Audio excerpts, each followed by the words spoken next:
Good evening, everyone. We're reading the 19th chapter onwards.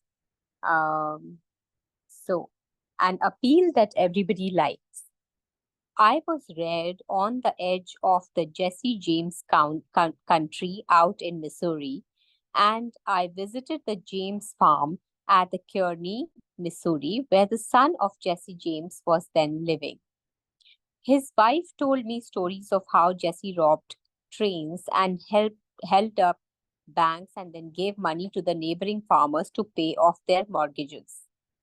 Jesse James probably regarded himself as an idealist at heart, just as Dutch Schultz, Two Gun Crowley, Al Capone, and many other organized crime godfathers did generations later. The fact is that all people you meet have a high regard for themselves and like to be fine and unselfish in their own estimation. J. Pierpont Morgan observed in one of his analytical interludes that a person usually has two reasons for doing a thing, one that sounds good and a real one. The person himself will think of the real reason. You don't need to emphasize that, but all of us, being idealists at heart, like to think of motives that sound good. So, in order to change people, appeal to the nobler motives. Is that too idealistic to work in business? Let's see. Let's take the case of Hamilton J. Farrell of the Farrell Michelle Company of Glenolden, Pennsylvania. Mr. Farrell had a disgruntled tenant who threatened to move. The tenant's lease still had 4 months to run. Nevertheless, he served notice that he was vacating immediately, regardless of lease. These people have lived in my house all winter, the most expensive part of the year, Mr. Farrell said as he told the story to the class. And I knew it would be difficult to rent the apartment again before fall.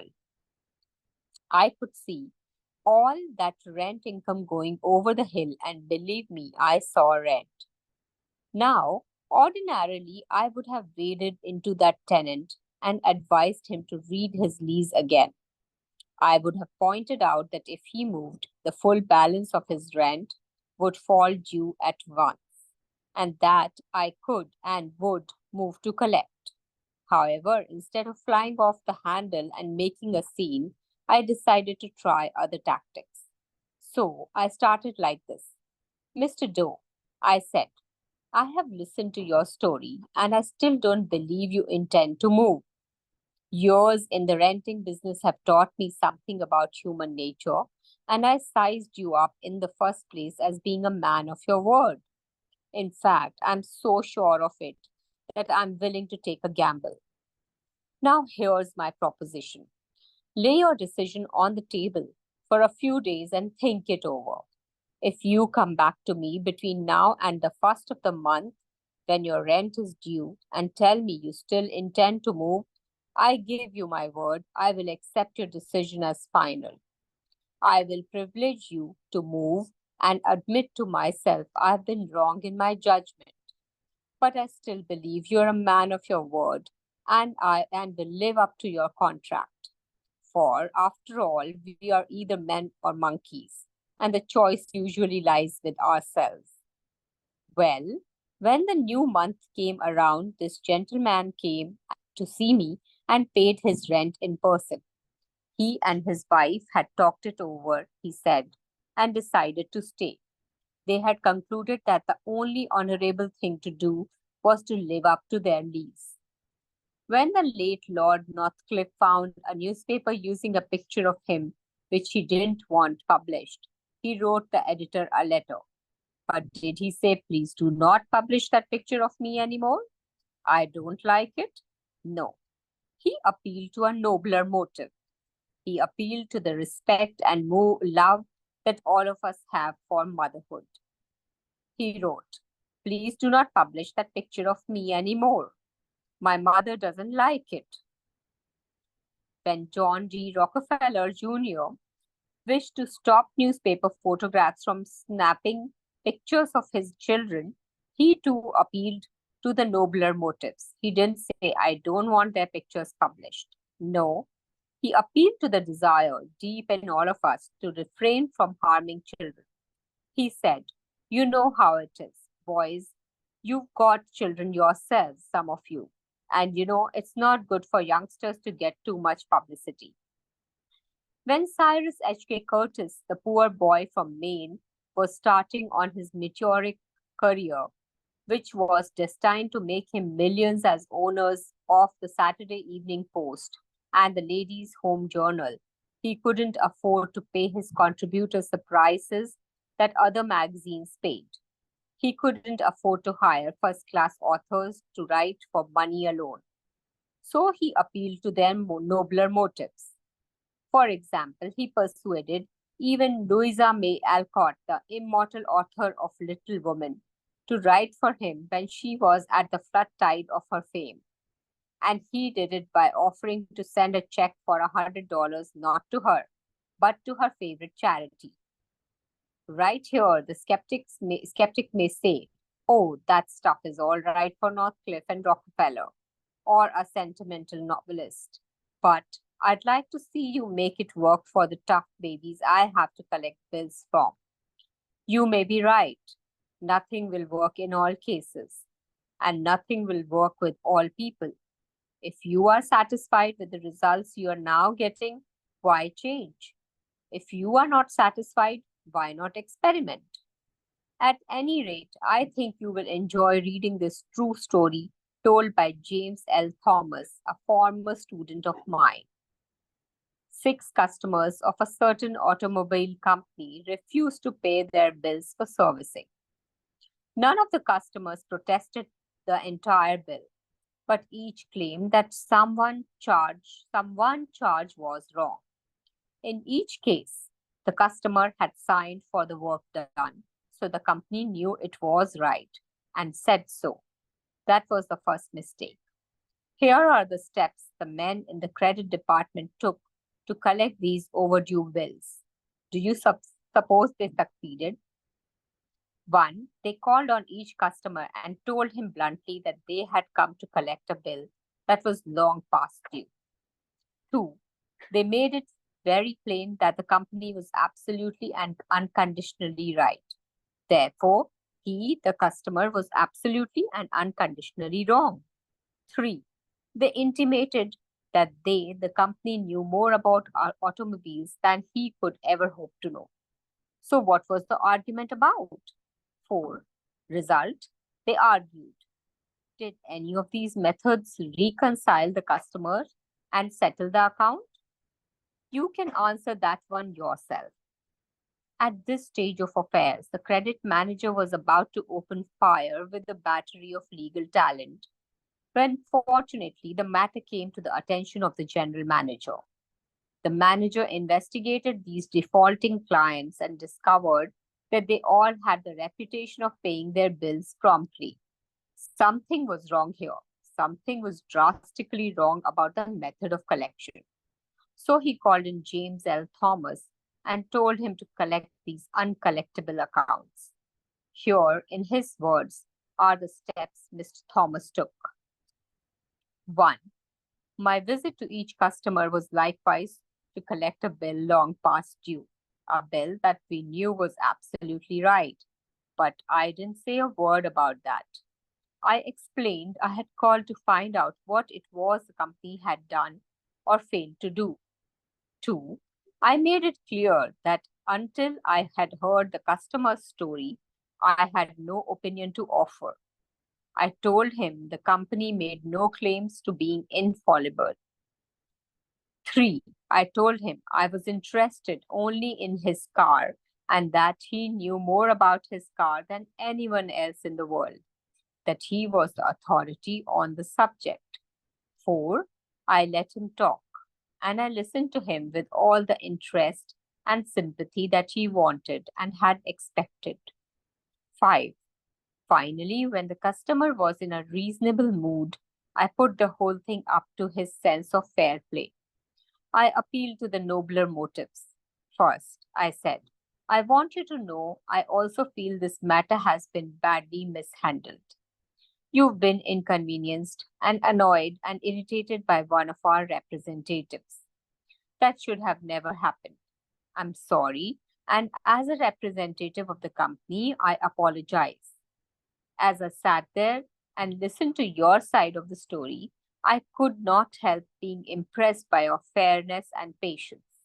And now, because you're fair minded and patient, I'm going to ask you to do something for me. It's something that you can do better than anyone else, something you know more about than anyone else. Here is your bill. I know it is safe for me to ask you to adjust it, just as you would do if you were the president of my company. I'm going to leave it all up to you. Whatever you say goes. Did he adjust the bill? He certainly did, and got quite a kick out of it. The bills ranged from $150 to $400. But did the customer give himself the best of it? Yes, one of them did. One of them refused to pay a penny of the disputed charge, but the other five all gave the company the best of it. And here's the cream of the whole thing. We delivered new cars to all six of these customers within the next 2 years. Experience has taught me, says Mr. Thomas, that when no information can be secured about the customer, the only sound basis on which the proceed is to assume that he or she is sincere, honest, truthful, and willing and anxious to pay the charges once convinced they are correct. To put it differently and perhaps more clearly, people are honest and want to discharge their obligations. The exceptions to that rule are comparatively few, and I'm convinced that the individuals who are inclined to chisel will, in most cases, react favorably if you make them feel that you consider them honest, upright, and fair. Principle 10. Appeal to the nobler motives. Chapter 20. The movies do it. TV does it. Why don't you do it? Many years ago, the Philadelphia Evening Bulletin was being maligned by a dangerous whispering campaign. A malicious rumor was being circulated. Advertisers were being told that the newspaper was no longer attractive to readers because it carried too much advertising and too little news. Immediate action was necessary.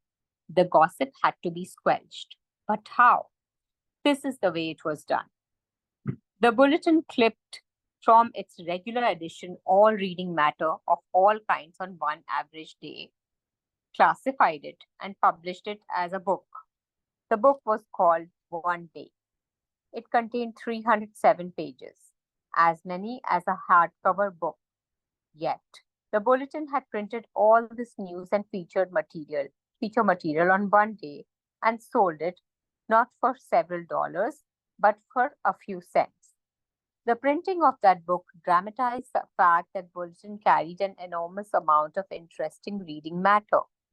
It conveyed the facts more vividly, more interestingly, more impressively than pages of figures and mere talk could have done. This is the day of dramatization. Merely stating a truth isn't enough. The truth has to be made vivid, interesting, dramatic. You have to use showmanship. The movies do it, television does it, and you will have to do if you want attention. Experts in window display know the power of dramatization. For example, the manufacturer of a new rat poison gave dealers a window display that included two live rats. The week the rats were shown, sales zoomed to 5 times their normal rate. Television commercials abound with examples of the use of dramatic techniques in selling products. Sit down one evening in front of your television set and analyze what the advertisers do in each of their presentations. You will note how an antacid medicine changes the color of the acid in a test tube while its competitor doesn't. How one brand of soap or detergent gets a greasy shirt clean when the other brand leaves it gray. You'll see a car maneuver around a series of turns and curves, far better than just being told about it. Happy faces will show contentment with a variety of products. All of these dramatize for the viewer the advantages offered by whatever is being sold, and they do get people to buy them. You can dramatize your ideas in business or in any other aspect of your life. It's easy. Jim Humans, who sells for the NCR company, National Cash Register, in Richmond, Virginia, told how he made a sale by dramatic demonstration. Last week, I called on a neighborhood grocer and saw that the cash registers he was using at his checkout counter were very old fashioned. I approached the owner and told him, "You're literally throwing away pennies every time a customer goes through your line." With that, I threw a handful of pennies on the floor. He quickly became more attentive. The mere words should have been of interest to him, but the sound of pennies hitting the floor really stopped him. I was able to get an old order from him to replace all of his old machines. It works in home life as well. When the old time lover proposed to his sweetheart, did he just use words of love? No, he went down on his knees. That really showed he meant what he said. We don't propose on our knees anymore, but many suitors still set up romantic atmosphere before they pop the question. Dramatizing what you want works with children as well. Joe B. Fant Jr. of Birmingham, Alabama, was having difficulty getting his 5-year-old boy and 3-year-old daughter to pick up their toys. So he invented a train. Joey was the engineer, Captain Casey Jones, on his tricycle. Janet's wagon was attached, and in the evening she loaded all the coal on the caboose, her wagon, and then jumped in while her brother drove her around the room. In this way, the room was cleaned up without lectures, arguments, or threats.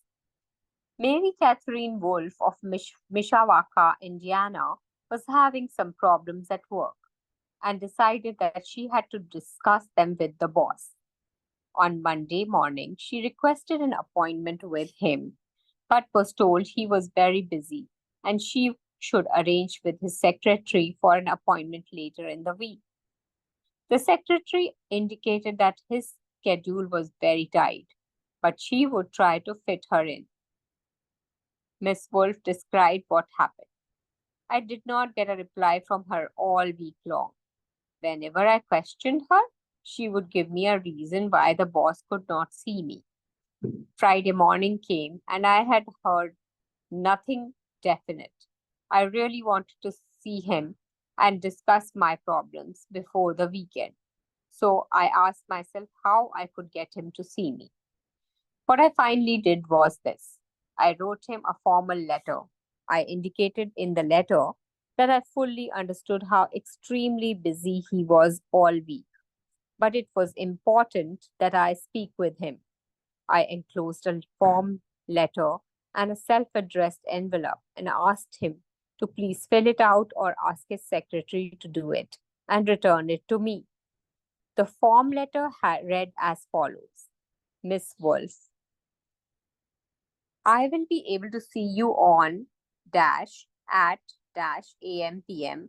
I will give you dash minutes of my time. I put this letter in his in basket at 11 a.m. At 2 p.m., I checked my mailbox.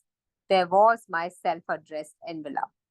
He had answered my form letter himself and indicated that he could see me that afternoon and could give me 10 minutes of his time. I met with him. We talked for over an hour and resolved my problems. If I had not dramatized to him the fact that I really wanted to see him, I would probably be still waiting for an appointment. James B. Boynton had to present a lengthy market report. His firm had just finished an exhaustive study for a leading brand of cold cream. Data were needed immediately about the competition in this market, The prospective customer was one of the biggest and most formidable men in the advertising business. And his first approach failed almost where before he began.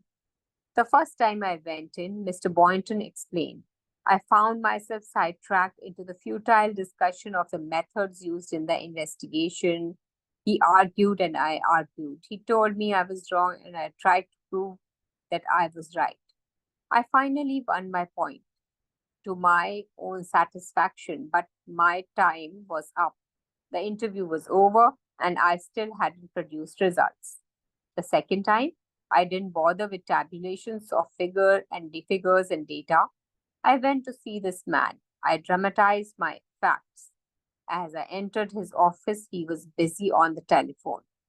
While he finished his conversation, I opened a suitcase, dumped 32 jars of cold cream on top of his desk. All products he knew, all competitors of his cream. On each jar, I had a tag itemizing the results of the trade investigation, and each tag told its story briefly. What happened? There was no longer an argument. There was something new, something different. He picked up first one and then another of the jars of cold cream and read the information on the tag. A friendly conversation developed. He asked additional questions. He was intensely interested. He had originally given me only 10 minutes to present my facts. But 10 minutes passed, 20 minutes, 40 minutes, and at the end of an hour, we were still talking. I was presenting the same facts this time that I had presented previously. But this time, I was using dramatization, showmanship, and what a difference it made. Principle 11, dramatize your ideas. Chapter 21. When nothing else works, try this. Charles Schwab had a mill manager whose people weren't producing their quota of work. How is it, Schwab asked him, that a manager as capable as you can't make this mill turn out what it should? I don't know, the manager replied. I have coaxed the men. I have pushed them. I have sworn and cussed. I have threatened them with damnation and being fired. But nothing works. They just won't produce.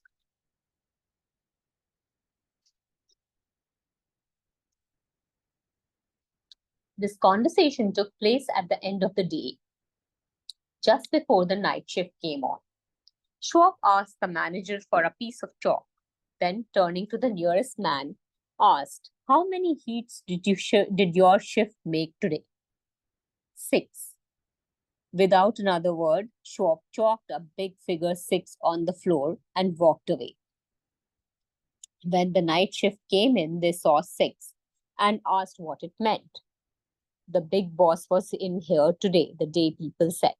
He asked us how many heats we made, and we told him 6. He chalked it down on the floor.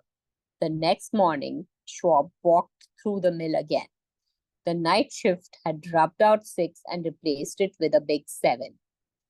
When the day shift reported for work the next morning, they saw a big 7 chalked on the floor. So the night shift thought, they were better than the day shift, did they? Well, they would show the night shift a thing or two.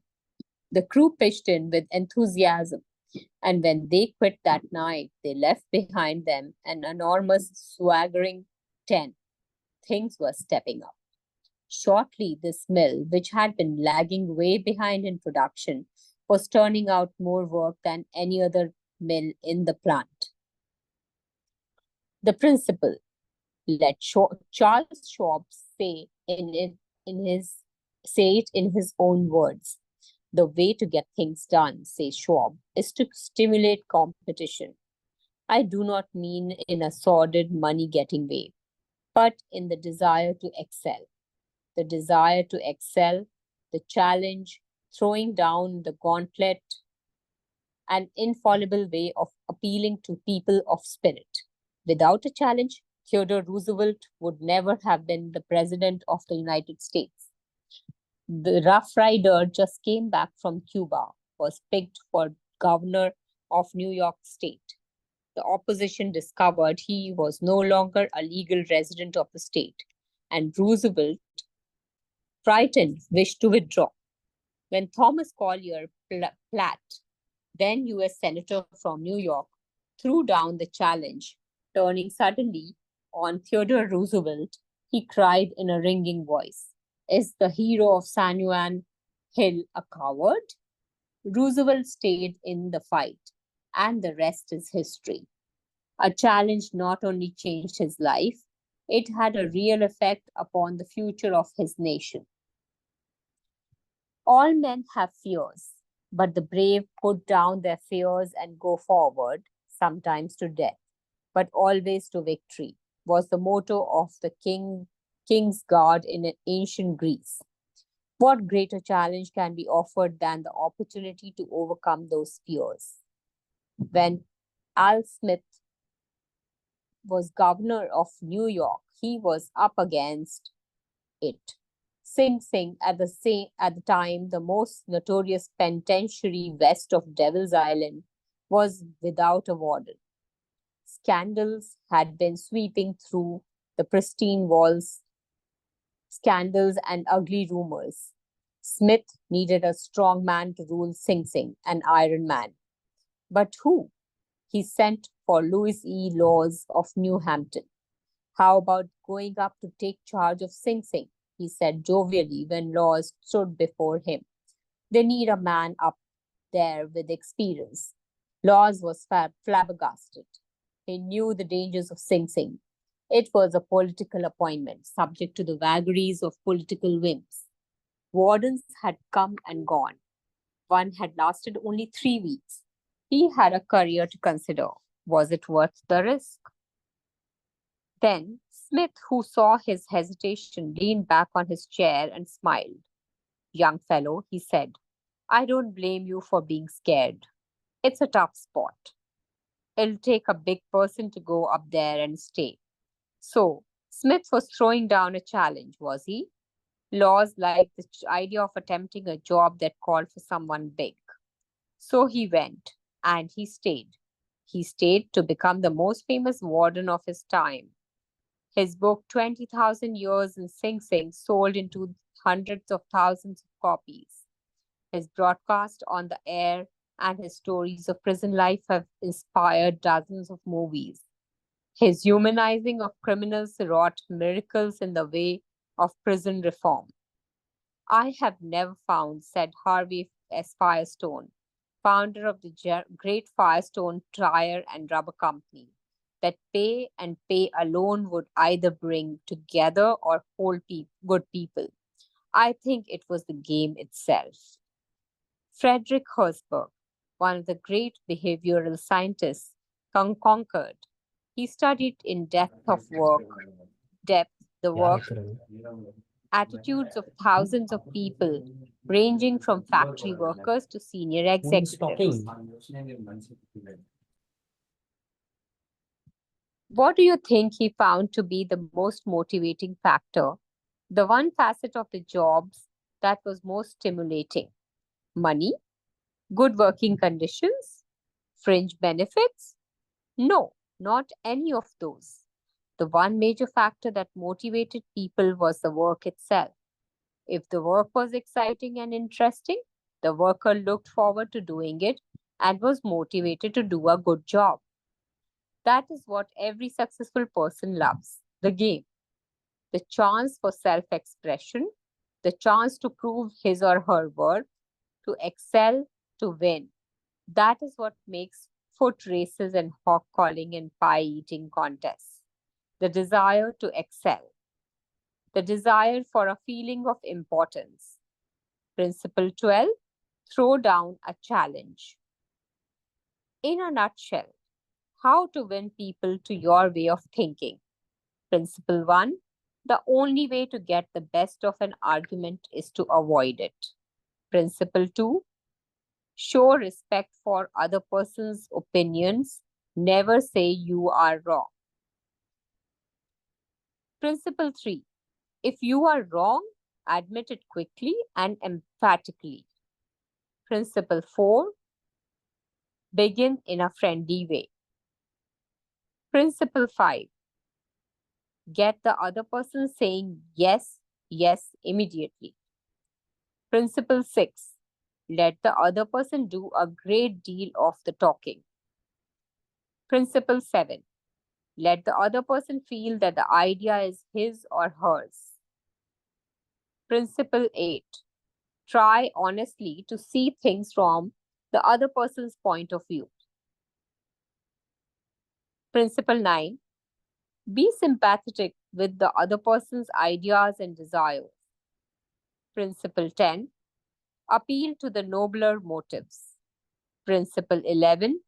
Dramatize your ideas. Principle 12. Throw down a challenge. I'm thinking, should we continue? Maybe we can do one more. Yes. Chapter 22.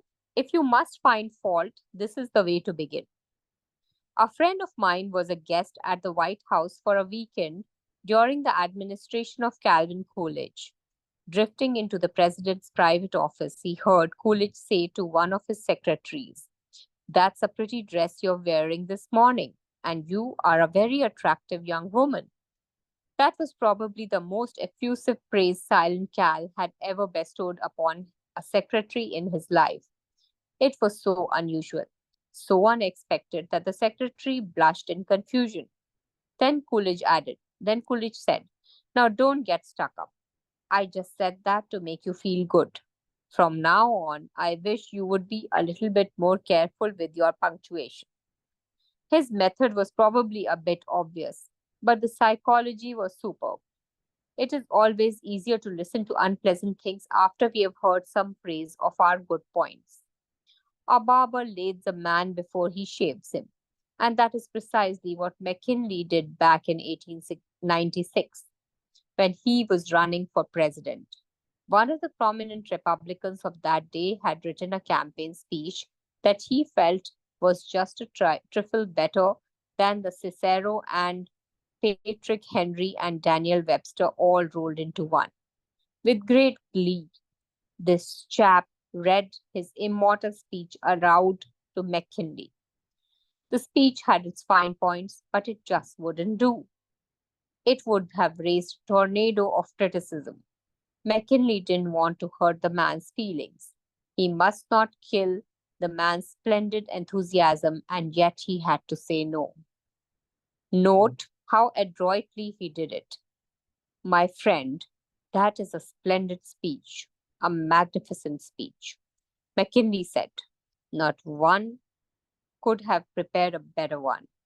There are many occasions on which it would be precisely the right thing to say. But is it quite suitable to this particular occasion?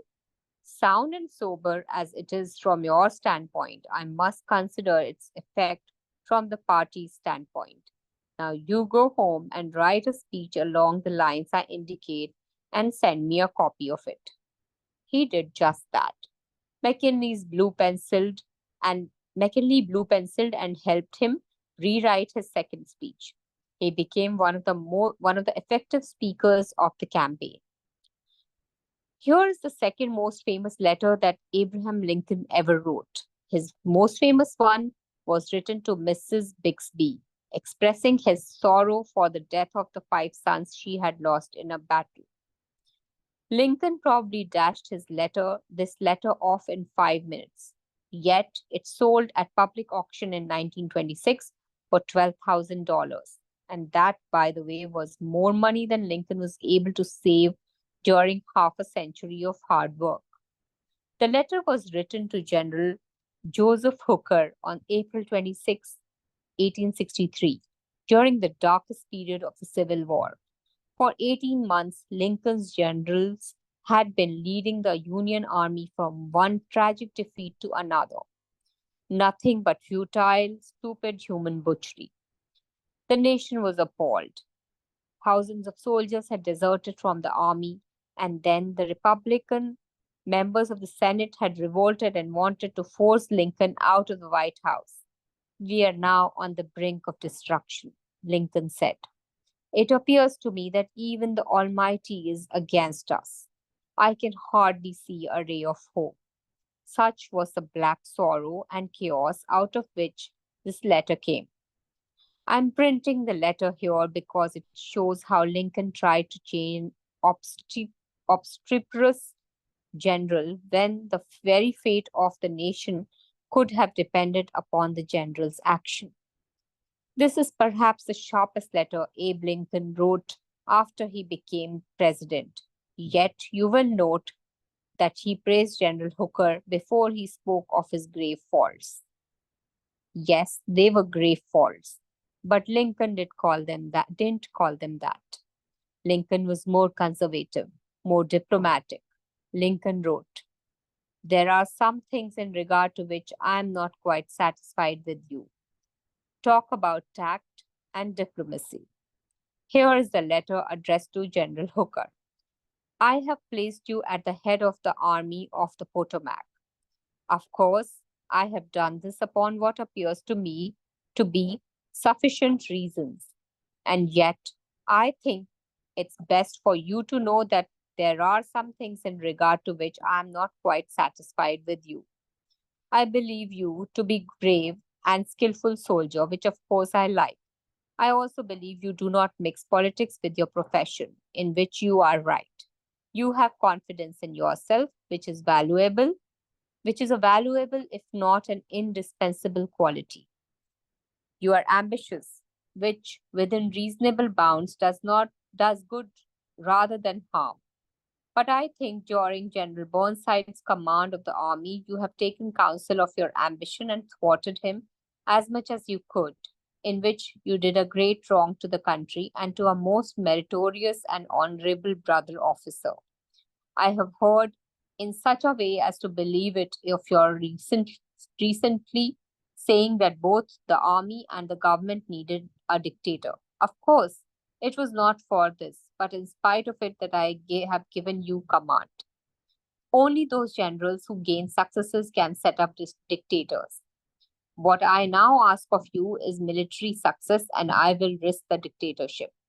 The government will support you to the utmost of its ability, which is neither more nor less than it has done and will do for all commanders. I much fear that the spirit which you have aided to infuse into the army of criticizing their commander and withholding confidence from him will now turn upon you. I shall assist you as far as I can to put it down. Neither you nor Napoleon, if he were alive again, could get any good out of an army while such spirit prevails in it. And now beware of rashness. Beware of rashness, but with energy and sleepless vigilance, go forward and give us victory. You are not a Coolidge, a McKinley, or a Lincoln. You want to know whether this philosophy will operate for you in everyday business contacts. Will it? Let's see. Let's take the case of W.P. Gore of the Walk Company, Philadelphia. The Walk Company had contracted to build and complete a large office building in Philadelphia by a certain specified date. Everything was going well. The building was almost finished when suddenly the subcontractors making the ornamental bronze work to go on the exterior of this building declared that he couldn't make delivery on schedule. What? An entire building held up? Heavy penalties? Distressing losses? All because of one man? Long distance phone calls, arguments, heated conversations, all in vain. Then Mr. Gore was sent to New York to beard the bronze lion in his den. Do you know you are the only person in Brooklyn with your name, Mr. Gore asked the president of the subcontracting firm shortly after they were introduced. The president was surprised. No, I didn't know that. Well, Mr. Gore, when I got off the train this morning, I looked in the telephone book to get your address. And you are the only person in Brooklyn phone book with your name. I never knew that, the subcontractor said. He checked the phone book with interest. Well, it's an unusual name, he said proudly. My family came from Holland and settled in New York almost 200 years ago. He continued to talk about his family and his ancestors for several minutes. When he finished that, Mr. Gore complimented him on how large a plant he had and compared it favorably with the number of similar plants he had visited. It is one of the cleanest and neatest bronze factories I ever saw, said Gore. I spent a lifetime building up this business, the subcontractor said, and I am rather proud of it. Would you like to take a look around the factory? During this tour of inspection, Mr. Gore complimented the other man on his system of fabrication and told him how and why it seemed superior to those of some of his competitors. Gore commented on unusual machines, and the subcontractor announced that he himself had invented those machines. He spent considerable time showing Gore how they operated and the superior work they turned out. I think we should, or maybe we'll just finish this. Yes. He insisted on taking his visitor to lunch. So far, mind you, not a word had been said about the real purpose of Gore's visit. After lunch, the subcontractor said, now to get down to business. Naturally, I know why you are here. I didn't expect that our meeting would be so enjoyable. You can go back to Philadelphia with my promise that your material will be fabricated and shipped, even if other orders have to be delayed. Mr. Gore got everything that he wanted without even asking for it. The material arrived in time, and the building was completed on the day the completion contract specified. Would this have happened had Mr. Gore used the hammer and dynamite method generally employed on such occasions? Dorothy Rubelski, a branch manager of the Fort Monmouth, New Jersey Federal Credit Union, reported to one of our classes how she was able to help one of her employees become more productive. We recently hired a young lady as a teller trainee. Her contract with our customers was very good. Her contact was with our customers was very good. She was accurate and efficient in handling individual transactions. The problem developed at the end of the day when it was time to balance out. The head teller came to me and strongly suggested that I fire this woman. She's holding up everyone else because she's so slow in balancing out. I've shown her over and over, but she can't get it. She's got to go. The next day, I observed her working quickly and accurately when handling the normal everyday transactions, and she was very pleasant with our customers. It didn't take long to discover why she had trouble balancing out. After the office closed, I went over to talk with her. She was obviously nervous and upset. I praised her for being so friendly and outgoing with the customers and complimented her for the accuracy and speed used in that work. I then suggested we review the procedure we used in balancing the cash drawer. Once she realized I had confidence in her, she easily followed my suggestions and soon mastered this function. We have had no problems with her since then. Beginning with praise is like the dentist who begins his work with Novocaine.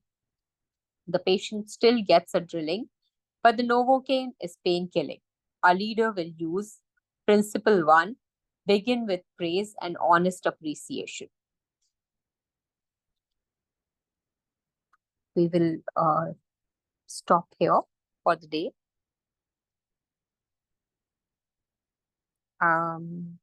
Taranjeet Chandrasekhar, would you like to share something?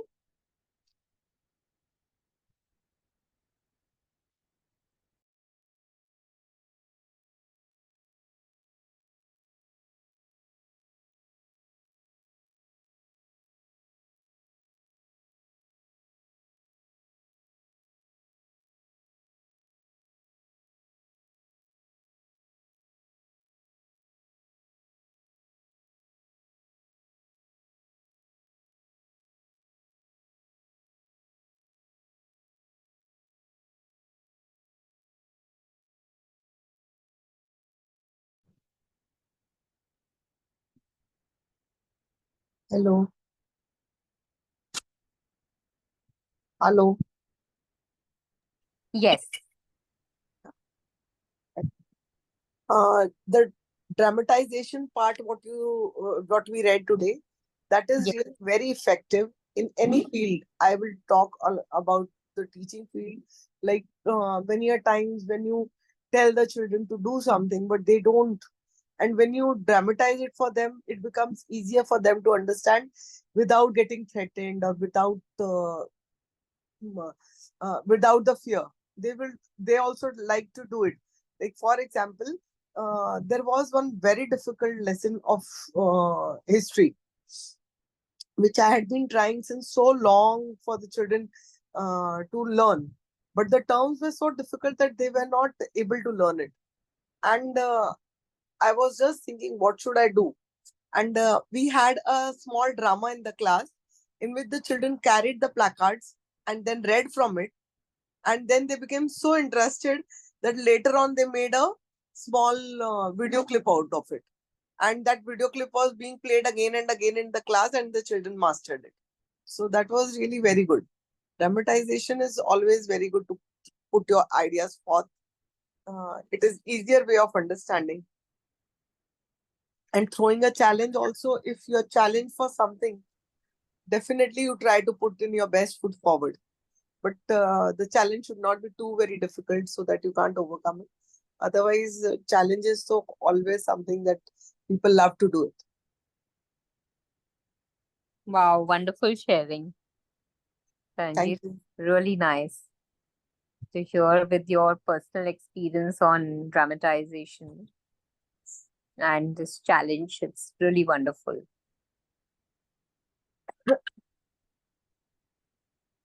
I think it comes alive for them, and anybody, even if they are distracted, one sits up and becomes attentive to what is being proposed when we dramatize things. Recent, like last year only, we had a very big problem of children eating gutka in the Okay. school. It was so difficult. Like every class, right from grade 5 to grade 10, every child, like every day, something or the other was there. And I did not know what to do and how to manage. Like I used to go and tell them that it is bad, you should not eat it, you'll get addicted, this, that, blah, blah, blah, whatever I could say. Find this, make them, ask them to draw and ask them to put it big banners in the school also. But that did not work out. Like, it Yeah. was really tough. We couldn't do it. And then one day, what happened? I met one of my old children, two, three of them. So they said, "Ma'am, we are acting on social causes in a company that NGO is sponsoring us, and we are doing it." And I don't know when they said, I just jumped to the idea. Can you do this for me? So they said Wow. yes, and I called them to my school, and it was really very nice. And like I would not say 100%, but 80% of the problem was eradicated with that Amazing. uh, play that the children did. And Yes. with that, 80% of the thing got eradicated. It was really very nice, especially the lower classes. So it was very easy for us. Amazing. Wonderful. How effective it can be. Yes, dramatization is something really very nice. Yes. Beautiful. Great. So I think it's just us today. Yeah, Yeah. Yeah. Thank you so much for sharing. yeah. Thank you for reading so well to us. Thank. Most welcome.